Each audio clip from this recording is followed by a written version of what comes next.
All right, it's time to get into it. Plateaus. Why can't I lose weight? I'm doing keto. I'm doing a diet. I've gaining weight back. It's not working. Whew. It's a conversation I get. I'm working with a lady right now, and she's 2 years been trying to diet. And the reality is she's been dieting on and off for a lot longer than 2 years, but really serious for 2 years. And she got great results at the beginning, and just really everything just slowed down and stopped.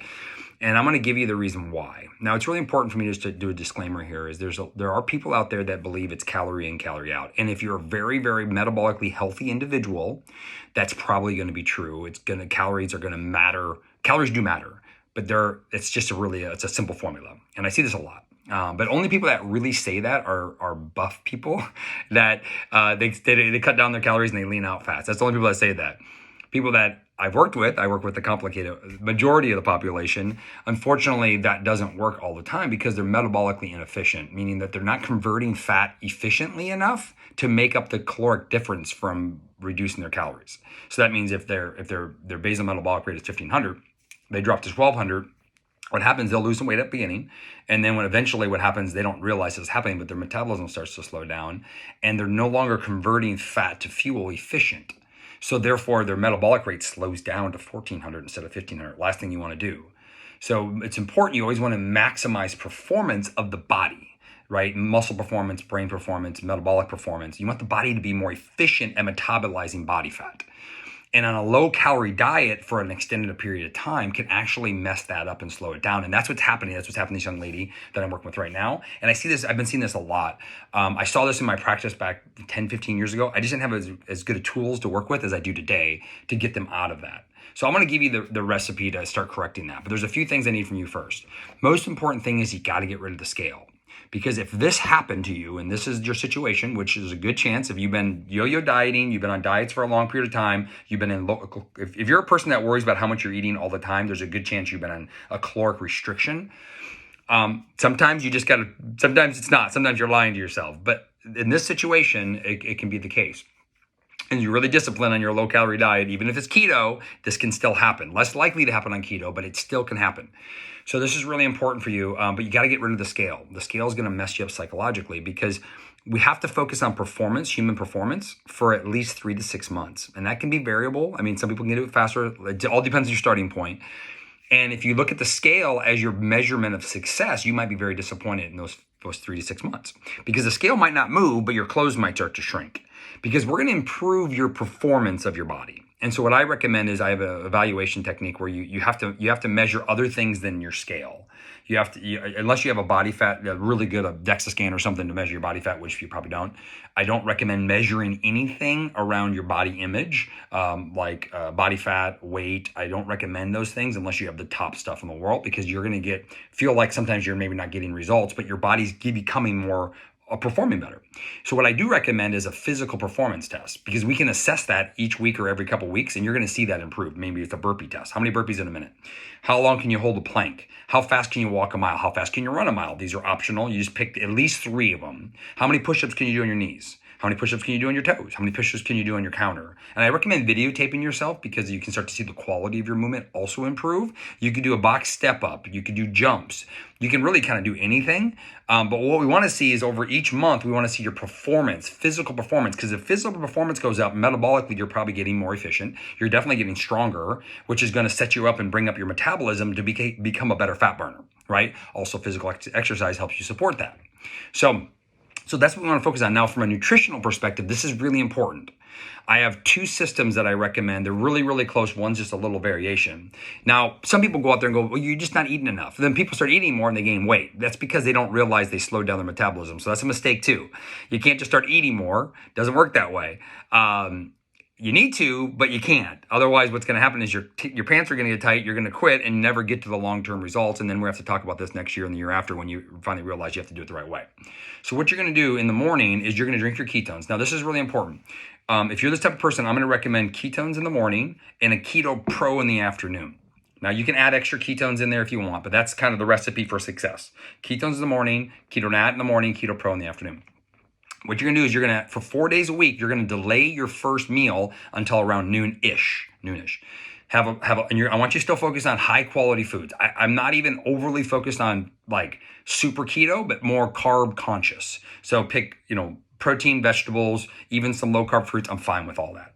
And eat until you're satisfied. Okay. Now, from a caloric perspective, if you are looking at calories, which I don't expect you to overlook at calories, but I want you to be aware of them, is you don't want to be anywhere less than 300 to 500 less calories than your basal metabolic rate. And I would probably mush you more towards the 300 less on the intermittent fasting days. You can go 300 now, okay? Because we're going to correct it in a couple other days.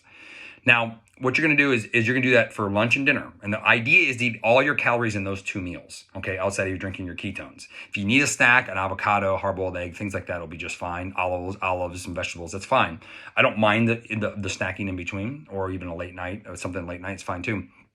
But you really stay in that eating window is really, really optimal.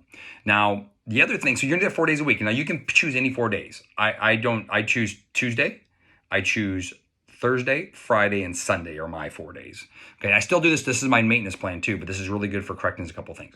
Now, 2 days a week, at least 2 days a week. You can do 3, but at least 2 days a week. What you're going to do is you're going to do a refeed day, I call it. It's a performance day. So this is where you do not want to be in calorie deficit. You have to at least hit your basal metabolic rate. So if you're at 2,000 calories basal metabolic, now if you don't know, you're going to have to, it's a little bit of a game to play. Okay. There are good calculators out there. They're not accurate, but they're going to put you in a ballpark. And you'll kind of know based on how you feel. You'll be able to feel the difference. I promise you. If you're doing some physical activity, you're going to feel the difference. So twice a day, mine's Wednesday and Saturdays, twice a week, you're going to do a refeed day. Now you can eat breakfast, lunch, and dinner. I'm fine with that. Or you can still intermittent fast, which I do most of the time. I still delay my first meal. And you're going to have 3 meals. Okay, I recommend 3 meals. What I found is most, especially ladies, don't eat enough in the 2 meals. They feel too full, and it's uncomfortable to them. So you're going to eat 3 meals, but you want to hit your basal metabolic rate. And I'm okay if you even go over by 100 or 200 calories, because collectively through the week, you're still down, right? If we look at calories through the week, I'm okay with you being down, but those 2 days when you increase your increase your calories, you're basically telling your metabolism to stay up. Okay. But I also want you to assess on days that you go for a walk or you do a little workout, you do some burpees, you do some planks, whatever your physical activity, whatever your assessment is, you got to keep doing those assessments. You can't just do it once. I want you to keep being active. See if you perform better on that day or the day after. Wow. I walked my walk faster. Oh, my burpees were stronger on the day I ate more or the day after. And that's going to start to tell you that you're performing better, which is the key. And then the optional day, the other 1 day a week, an optional day is you could do another intermittent fast. You could do 2 meals on that optional day, or you could do a 24-hour fast where it's basically 1 meal. So I do that on Sunday night. So Sunday I eat lunch and dinner. Dinner's my last meal, and then I don't eat dinner again until Monday night. And I do a 24-hour fast. I still drink my ketones in the morning, Keto Pro in the afternoon. You can have an extra ketone on those days because it might help. So that's really the coolest thing. But what you're doing is over the week, you're in caloric deficit, but not every day. Some days you're going to have more. On the days that you're going to eat refeed days, the days you're going to eat a little bit more, those are the days I still want you to be carb conscious. I'm not going to tell you to be under 20 grams of carbs. Be carb conscious. That might be under 100 grams of carbs or 50 grams of carbs. Because you're drinking ketones and you're doing a lot of low carb stuff already, your body's going to be able to get metabolically stay in ketosis very efficiently. So I'm not so worried about the crazy low carb the whole time, unless it's necessary by your healthcare provider. But I'm really concerned about is the amount of energy you're providing so you can perform in your life. So you have enough fuel, because if you're low calorie and you're not tapping into your fats, if you're not losing body fat during a low calorie diet, you're not tapping into it. You're wrecking your metabolism. And what ends up happening is you're not performing in your life. Everything's getting harder, and you don't want that. Your kids don't want that. Your family doesn't want that. So what you want to do is on the refeed days, those 2 days a week, and it's important you have at least 2 of those days a week. If you're already a kind of a high performer, you might even go 3 days of refeeding day. I'm okay with that. You can play with it. But on those 2 refeed days, those are the days if you're going to have a little fun, you're going to have an alcoholic beverage, you're going to go out on a date night, do that on those days. And you can adjust it. It doesn't have to be perfectly regimented. You can adjust it a day here and there from time to time. But that's the key is to have 2 really good refeed days a week. And you do that, commit to at least 30 days. But I would tell you, if you've been doing this a long time, commit to it 3 to 6 months, and you will completely see your body transform. You'll be focused on performance. Your body's going to perform better, and your clothes are going to fit better, and you're going to start to restore your metabolism back to an optimal health. So it's a problem. It's a huge problem out there. And unfortunately, some of these, there's some gurus out there that are saying it's not about calories, you just got to eat less. And Fortunately, that's true for a lot of people, but it's not true for a lot of people. And what they're doing is they're making you feel bad about yourself for being so strict. And then what you do is get more strict and slow down your metabolism. Then you just say freaking screw it, and next thing you know, you blow up like a balloon. And they don't get it because they're buff and they're metabolically really efficient because they've been active their whole life. Well, you're not them and they're not you. So it's just something to keep in mind. But I've seen buff, fit people do the same thing and get into the same trouble, and they just hide it really well. So hope this helps you. Cheers, y'all.